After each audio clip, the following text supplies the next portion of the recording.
Eric Byres is the CEO at aDolus Technology. He is absolutely recognized as one of the world's leading experts in ICS cybersecurity. He created the Tofino firewall, one of the first kind of industrial control system firewalls I ever got to lay hands on and work with, and really start to understand the uniqueness of industrial control system protocols and the need for very specific, not just controllers and industrial control system devices, but also specific ICS aware security technologies. And just again, one of the most widely deployed industrial control system specific firewalls in the world. So a known name to a lot of people in this space. He has led industry efforts and working groups across a wide variety of different areas, provided guidance to governments, large energy companies, testified in Congress, and received ISA's highest honor of excellence in leadership. Just one of our most consistently sought after speakers and talks at this summit. So I'm really, really glad you're able to join us today, Eric. Looking forward to your talk.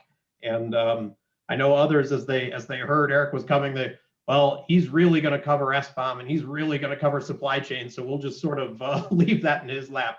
So Eric, we're all waiting for your presentation. Thank you again for joining us today. Great, thanks very much. It's a real pleasure to be here, and yeah, I'm pretty excited to be able to talk about supply chain, especially after some of those absolutely great talks that we just saw. And Ron Brash, what you can do with tearing things apart for your supply chain was pretty amazing. But yeah, some really, really good, great talks. So I'm going to dig into one part of supply chain. I'm not going to cover the whole supply chain, because what you saw with Ron Brash's talk is that once you can find out what's underneath the surface, what's hidden in there, you can do both good and bad.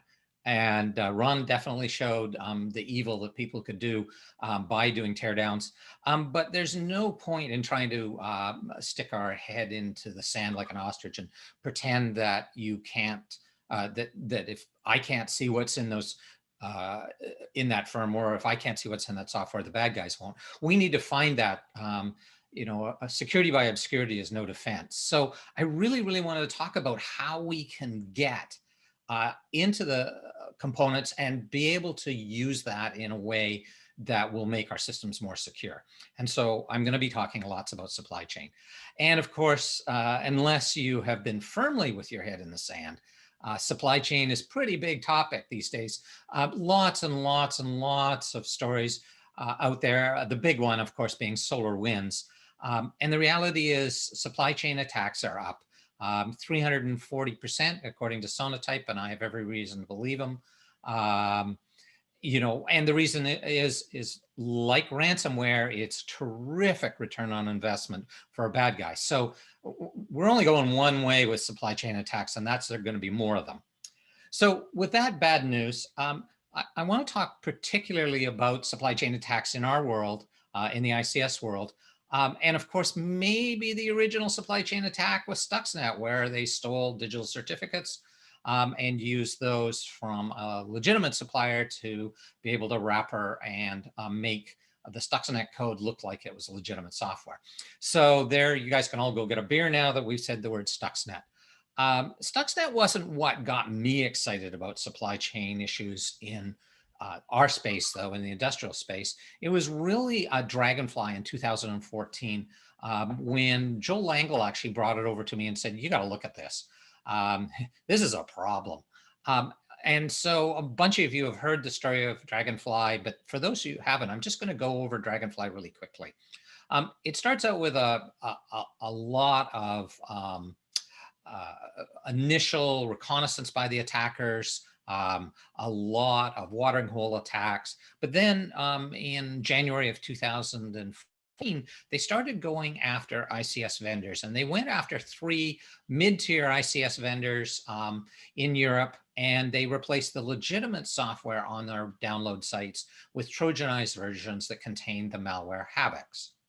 Now, in our industry, we have done well to teach our technicians to patch early and patch often. And sure enough, with that new software sitting up on those vendors' websites, the technicians started downloading it. The vendor that I ended up working extensively with had Trojanized software up for 3 weeks. There were almost 300 downloads by technicians. And you can bet that if somebody's downloading industrial software, they're not using it for their home computer, they're putting it into their facility. And so that was probably 300 industrial facilities, maybe more if you're a manager or technician that's monitoring multiple facilities. And so pretty good return on investments. And as soon as this stuff was activated inside an industrial facility, just like SolarWinds, it calls home. And so now these attackers have a deep footprint inside the industrial facilities with the ability to do scanning for Modbus, scanning for Ethernet IP, OPC analysis, lots of nice Swiss Army toolkits sitting in your industrial facility. So the real sad part, and the part that really frustrated me in this whole thing as I looked at it, at the time I was selling firewalls. And there was nothing I could do with a firewall to stop this because the technicians were determined to take the software in and patch the system. That's what we've taught them to do. Make sure you patch. Oh, wait a second. Our antivirus is saying that's bad software. No, I got it straight from the vendor's website. Oh, our whitelist says that that's bad software. Nope, must be a mistake. So the fact that they were getting the software from the vendor that really would drive behaviors that benefited the attackers. And that's the whole story around supply chain attacks. There are some trivial ones out there that are not even hardly worth mentioning, except they work. Let's go take standard ransomware, wrapper it, rename it as Allen Bradley upload.zip, and start putting it up on forums. Not very sophisticated, but pretty darn effective. So it ranges from highly well-designed to really like amateur hour, but still effective. All of this is taking advantage of the fact that we trust our vendors. We have to trust our vendors. And ICS is probably uniquely vulnerable compared to IT. We have a lot of ingredients that go into our ICS software stew, and they come from a lot of different suppliers. And as a result, all of those suppliers in the chain basically present an opportunity for an attacker to inject malware or malicious code into that chain. So how are we going to fix this? What are we going to do to prevent another Dragonfly or Stuxnet or SolarWinds in our space? And there's been some really good papers on this, and white paper that I'd recommend is the Atlantic Council's recommendations. I'll give you some details where to find this later, but they have a series of recommendations on what we need to do as an industry, not just our industry, but overall in the software industry to secure the software supply chain. And here are 5 points that they mention. Basically develop a software supply chain overlay to the NIST standards, then actually do something about it and don't sit around and talk about it. Then bring it to cover the cloud as well, which you just heard David talking about. That's life. We're going to have to deal with cloud as well. And then very important here, and what I want to talk about and focus on today, integrate the software bill of materials standards. And I'll talk about those in a second. And then build us some tools. And that's what I want to focus on, the tools and what software bill of materials are. So here's a software bill of materials. It's effectively a nested list, an inventory of what makes up software. So think of it as the ingredients list for any software package. You can see a start of a software bill of materials breakdown on the side for some GE software there on the right-hand side of this picture. And there's a number of standardized formats for software bill of materials. SPDX, CycloneDX, SWID are all standardized formats for recording software bill of material. Without the software bill of materials, I strongly believe now that vulnerability management, among a number of other things, is pretty much broken. We need to know the components in order to need the vulnerabilities. And let me give you a specific example. And the reason is because when you go hunt the CVE database, they the entries in the database typically reflect the component manufacturer, not the person that you bought the software off of.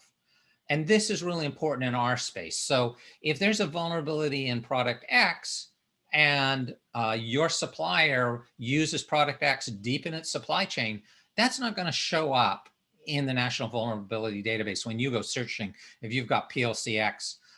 Let me give you an example here. So here's a vulnerability here from about 1.5 years ago with around WindRiver VxWorks. They've got a buffer overflow in their TCP components. Okay, great. Now, the problem with this is we can dig into this and we can look at the advisory and we can see a bunch of companies that are actually mentioned by name. All right, great. Okay, so if I'm a Siemens user, if I'm a SonicWall user, F5, and obviously WindRiver who owns VxWorks, then maybe I need to be heads up. But, and this is the difficult part, if you actually go out to the specific vendors, and I'm going to pick on one right now, Rockwell Automation, those vendors are actually announcing they've got that vulnerability too, but you won't find it by looking in the CVE databases. You have to go out and look at the PDFs produced by every single vendor that you use in your facility. That's simply not very efficient. In fact, it's terrible. And it gets worse. We did a study of one major ICS vendors, one of the big 5. 46% of their vulnerabilities have no listed CVE. So you can go hunt the CVE database till the cows come home. You are not going to get vulnerabilities linked back to the products and PLCs you're using on the plant floor unless you actually go and look at the vendor's website. And that is going to be digging through PDFs. And so that's where things start to fall apart. And that's why we need a software bill of materials in order to allow us to go and do proper lookups for our vulnerabilities. That's one of the reasons. There's a bunch. Now, in a perfect world, everybody would supply software bill of materials based on their source code right out of development. And that's nice. But we've got a problem in our space. Source codes may not be available, either because the vendor doesn't have it or it's some sort of third party. I mean, you take a major vendor, then they will know who they buy software from to build their product, but they don't know who their suppliers are. And we saw this all the time at Tofino. We were selling to major suppliers, and we were using other suppliers and they were using other suppliers. And often the chain software would be 5 or 6 layers down. So in order to build it all out of source code, we simply didn't see that source code. And of course, there's a lot of third-party compiled libraries in our space. There's a lot of legacy code. There's a lot of legacy systems. So we like using what we call derived Sbombs. Basically, build your Sbombs from the binaries you're about to load rather than hoping and waiting for a source code Sbomb. Again, source code Sbombs, they're cool if you can get them, but you can't get them. So it's not about waiting, it's about doing something today. Now, it turns out there's just a wealth of data in compiled code. And Ron just showed you in his talk about how he digs into compiled code. He was using our tools to get started and basically lay it out. But let me give you a specific example. Okay, I'm looking at a package here that is from a major supplier of wind turbine management systems.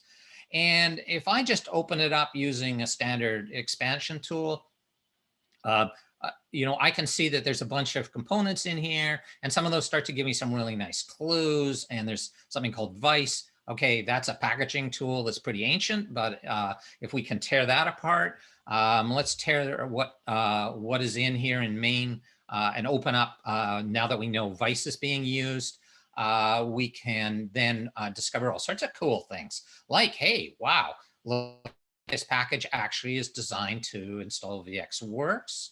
Okay, all right, that's pretty cool. Now we know that VxWorks is a supplier to this ICS vendor. That's very handy. Also, the boot ROM will tell you a ton of things, as Ron showed you, we can dig into that boot ROM and actually discover a lot more cool things in here. For example, the ELF header points out that this is going to be running on a PowerPC. There's tons and tons of data in here. And with that, if we just keep tearing down like Ron did, and if we can do this in an automated fashion, we can build really effective Sbombs. But Sbombs are only so good. They're not the beginning and the end of it. We have to be able to enrich them. Let me explain what I mean. If I go to the store and I pick up say a can of soup and I look at the ingredients, that ingredients is the Sbomb. All right, that's a soup bill of materials. But if I don't know what those words on that label mean, for example, it says palm oil on it. Is palm oil good for me or bad for me? And if I don't have the attributes and the enrichment around those ingredients, and if I don't understand those ingredients, then I can have any words I want in my software bill of materials. So what we have to do is build the ingredients list and then enrich it. Okay, so we take our vendor binaries, and ideally this is something I really hope the vendors do, and I'll talk more about that in a bit, but I really think this is ideally done at the vendor facility, but it can be done externally. It can be done by an asset owner as well. You run it through an Sbomb agent to build your bill of materials, and then you start tearing apart those bill of materials and start to look at how much you trust every component. And the very first thing you want to do is, do I think all the components in here came from a reputable supplier? And this is where we start to pick up things like the Stuxnet attack, or the attacks that we saw from the Dragonfly attacks. We're not looking for the reputation of the overall package. We're really trying to understand the reputation of the components. That is not perfect because a lot of stuff isn't signed. But by doing that carefully, you can be able to determine, and I'll show you in a minute, a lot of information about the components in there. Okay, and that's where I actually initially only planned to stop this whole project. But I realized that, hey, while I've got that package apart and I'm out looking, you might as well start going hunting to the National Vulnerability Database and NSLL and other third-party really good analysis tool companies like Refirm Labs. And you should be mining all the vendors' websites and databases as well, and aggregating that for all those components. And while we're at it, we might as well do it for all the components and see if there's any malware associations. There's some really cool tools out there. VirusTotal, you guys have probably seen for basically getting an aggregated response from dozens and dozens of antivirus tools, and people like Nextron, who have outstanding YARA rule list for detecting malware in software components.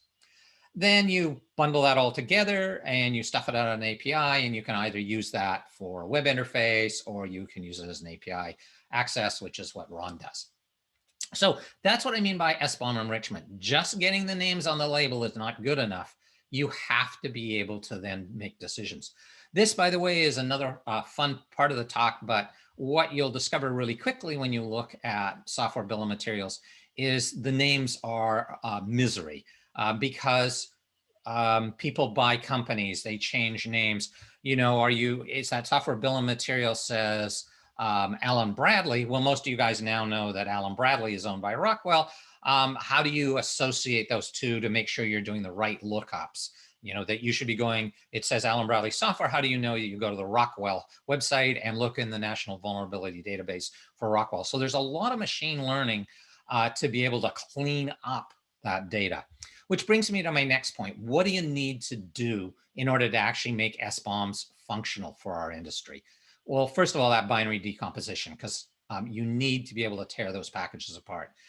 And to follow on David's talk about cloud, it's going to be cloudy.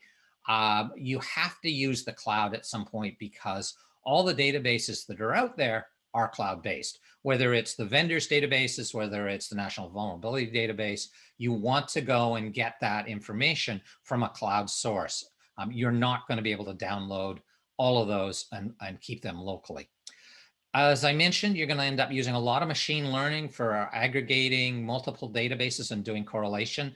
What good example, if anybody you have ever used the GFNUC 9020s or RX 3i PLCs. If you go and search for vulnerabilities in the National Vulnerability Database, you better be looking for Emerson. If you go to ICS CERT, you better be looking for GE. So that kind of correlation can be done manually, but it's miserable. This is where machine learning algorithms are essential. And then finally, you really need to use database technologies known as graph database to understand those relationships. And I'll give you some examples in a second on why that's so important, because you need to be able to understand the relationships between different suppliers up to different OEMs and vendors. So let me give you one example of using Sbombs to find vulnerabilities. Ron probably gave you an even better example when he showed how he used the Sbomb capability to tear down a product and find vulnerabilities in it. But here's a very simple one. This is a GE product called Reason Manager. Nothing particularly wrong about this product. It's a good product, except there is a component in there called IC Sharp. Okay, all right, so what? Well, if we dig in using an analysis tool, we can see a bunch of data that's kind of useful. And that data is useful because I can use that, stuff that into machine learning algorithms, and then go hunting. And sure enough, if I go hunting based on the file version, the company name, product name, stuff like that, I start to get hits. And sure, there's a hit there. And that's really, really useful. Now we can say that there's a vulnerability or a high probability of a vulnerability from a third party buried inside this overall package. But remember those trees I talked about, the graph database? Okay, where else is it found? Okay, we can start looking back using the graph database to see, hey, these are other packages. Now, these other packages here, I've hidden them because I'm still talking to the vendor that has these packages. So, but you can understand the type of capability. This is particularly useful for anybody trying to do asset management and trying to understand what vulnerabilities are really exposed in their assets, but also all the vendors. You know, this is the type of service that is really, really helpful for a vendor when they suddenly realize, hey, we've been using this supplier, and that supplier is called Trek, and Trek is in the news because it's got vulnerabilities in it. Where is that in our entire product line? Now, that's bad news, but you can also use it for good news. And this is, again, where the trees come in. Okay, so often you'll find binaries floating around plants. This one here, it's binary. Some of you guys will recognize where it's came from because of the part number, but there's no header on it. There's no signing on it. It's almost impossible. So if a technician's about to load this into a PLC, are they really going to be able to check it? And the fact is if we can use that tree search again, we can see that it was actually part of a larger package that was distributed by Rockwell and signed by Rockwell. So that allows us to give confidence to components that are free floating on the plant floor. Contrast this to an almost identical package, which was given to me by a university, and it's actually a modified Trojanized version of a binary. And we don't trust this one to be legitimate because we've never seen it distributed by Rockwell. So we can immediately say this thing probably smells. And that's the really important thing about these Sbombs. They can be used to, both to detect the vulnerabilities and detect potential malware buried deep inside a package. But it's also really, really useful for dealing with the whole question of, oh, I've got a component now that's free floating on my plant floor or on it that's been installed in a system. Is it legitimate or is it a problem? So, you know, I hope you all understand by now why I'm so passionate about Sbombs. But for the ICS vendors, I think it is super useful to help them track their dependencies and component-based issues across any of their shipping products, manage their third-party issues, manage the reliability of their suppliers, and basically help their customers validate software and meet regulatory requirements. And by regulatory requirements, a good example is SIP 13, which I know any of you in the power industry are currently struggling with. So if you can get a good Sbomb build from your suppliers, it just makes your life easier. And for your suppliers, that just makes your life easier if you're not having to fill out more paperwork, and you can say, here's the Sbomb, Mr. Customer. I've helped you comply with SIP 13. For asset owners, it really is critical to try and prioritize your vulnerabilities and your risks for your deployed systems, and not just hunt. So it allows you to locate those subcomponents that are high risk and be able to manage your triage plans. And ditto for subcomponents that are supplied by prohibited third parties. We all know that some third parties and nations are not allowed into certain systems. So it's really good to be able to go find this. And if you're a security analyst doing work like Ron, then it's really, really useful for your threat hunting and for your incident response work and for your teardowns. It's really interesting. Our industry is a little bit behind on Sbombs. I listened to a really good talk by Sunil Yule, who's former chief security scientist at Bank of America. And this is just right out of his slide deck. And he said, terms and conditions should make it explicitly clear that the Sbomb is a best practice intended to reduce risk to the buyer. And then he goes, the lack of a Sbomb transfers risk from the software manufacturer to the buyer. Thus, the buyer should be appropriately compensated for that transfer of risk. So what Sunil is saying here is without Sbombs, the end user is at risk, and the risk is serious and should be compensated for. Or even better, from a security point of view, I truly believe that we need to start providing the Sbombs. So to wrap this up, I believe that I can show you that Sbombs can be generated from compiled code if you know how to look there. We really need these graph database techniques to really manage that, manage all that forest of components. And then you need machine learning and AI techniques to be able to know that you should be looking for G in one database and Emerson in the other database. You should be looking for Allen Bradley in this database, and you should be looking for Rockwell in that database, all for the same product. So that's absolutely critical. For all you ICS end users out there, start asking for your Sbombs. I believe it is something you need to be able to manage your systems, either directly or by your platform providers, your security platform providers like Verve and Dragos. Get the Sbombs to them so they can use it to properly manage your products on the plant floor. And then all you ICS vendors who happen to be on the, if you want to use our derived Sbomb builders, give me a call. I'm quite happy to share a lot of this. This is, I'm pretty excited about what we've done and how we do this. So if you want to look at this and play with this, yeah, give me a shout. If you want to learn more, there's a couple of really good papers out there. The Atlantic Council, I mentioned this. Google Atlantic Council Breaking Trust, or I'll throw the links onto the Slack later. And then also ARC put a really good paper out called Taking Control of Your ICS IoT and IIoT Software Supply Chain Security Risks.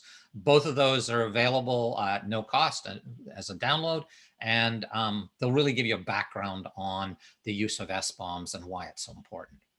So at that point, I'm going to hand this back to Tim, and maybe we can do some Q&A. Of course, we have 5 minutes. So I'll go through fast questions first. There's a number that are in the hallway chat that'll be waiting your attention. There's some people wondering if I want to try to screw with you and screw with your process, how would you detect it if I made this small little change to a trusted file? You can walk through some of that with them. But on for number one question that's been repeated a few times, legacy software or systems that are out of support. How do you approach that? Well, that's why I didn't go to source code, is because that's exactly the problem. Is that I just was talking to a large OEM the other day who has over 100,000 devices deployed and has lost the source code. No blame here. It was a bunch of mergers and acquisitions, and the source code's headed to the hills. There are some source codes. So absolutely the whole point here is, can you find the binary? Can you find the installer? Can you find, what you actually have on the plant floor? Then you can get an Sbomb out of it. And I really believe it's the problem we have to solve today, is generating Sbombs out of the software you are using, not the source code. Got it. Can you talk a little bit about the relationships and kind of with the vendors that you have in regards to, as you're sort of doing this full analysis and full discovery and almost an ancestry.com for the software that we're bringing into our system, what does your relationship look like with vendors? Because I would imagine there's, to some degree, some concern, and other degree kind of an open hug and an open embrace, because you're there to help solve the problem for their customers. Yeah, I mean, we've had some absolutely terrific vendors. I'll call out Brian Owen and the guys at OSI Soft.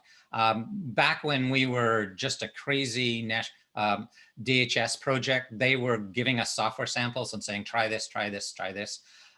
And it's been super useful for them to be able to find the issues before the bad guys find it. I mean, again, I think this goes back to the ostrich in the sand. What we're wanting to do with vendors is say, hey, we'll give you the tools to find the problems before somebody else finds them for you.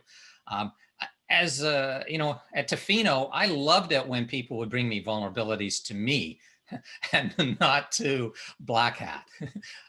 Sure.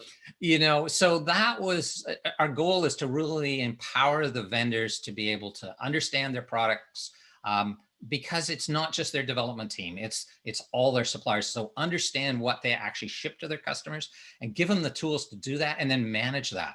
I'll give you another example. You know, we do these call outs to VirusTotal and other malware detection services. A lot of the time what we find is false positives. Now, this is something Brian Owen actually got us doing, is this is super useful for their support desk, because, hey, this one component when installed is going to trigger the following antivirus. It's a false positive, I can guarantee it. But that is useful for Brian to be able to go back to his support desk and say, when somebody calls up and says that their antivirus triggered on this package, we can explain why, here it is. But he gets to see that in advance, not after the phone at the support desk fell off the hook from so many calls. Sure. All right, last question. I'll try to make this as fast as possible. On lots of mention kind of to NERC-CIP, industry that is dealing with NERC-CIP specifically, they see the supply chain risk management steps like vendor access management, vendor breach notification, vulnerability disclosure. They see the efforts in CIP 10 kind of for verification of identity of software sources, clearly an alignment here, and verifying integrity of the software obtained, an absolute alignment. They see those things as a first step forward. Other industries see what's been done, and they see a step forward that they should be pursuing to where we're at now. If you start looking down the road for the next step and the next step, what do you think comes next for CIP 13 and CIP 10 beyond what they currently have? Oh, absolutely. So, you know, one of the challenges that I think everybody's facing out there right now is, you know, tools like us, tools like generate an awful lot of vulnerabilities by digging into the package. But a lot of those, I'd say 90% of them are false positives, honestly. So now what we have to do is start to triage the noise and start to really focus on what matters. So that's one of the things the AI guys are doing on my team right now is, okay, all right, first of all, can we find every possible indicator? And then second, which ones are really the ones that are at risk because they're actually A, exploitable in your package, and B, there are exploits in the field. And so that's where it's, you know, there's something going on in the wild.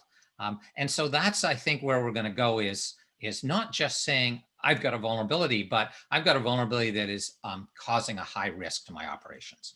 And that's where we'll go over the next 3 to 4 years. I'm glad you went that way. I think that's what the sector would really like to see, kind of risk prioritization tied into your patching process and tied into validating and authenticating and really seeing that as our next step forward, so we can start doing the good things we're doing now, but doing them better and more effectively. Managing our resources as much as we can. Thank you again, sir. I really appreciate it.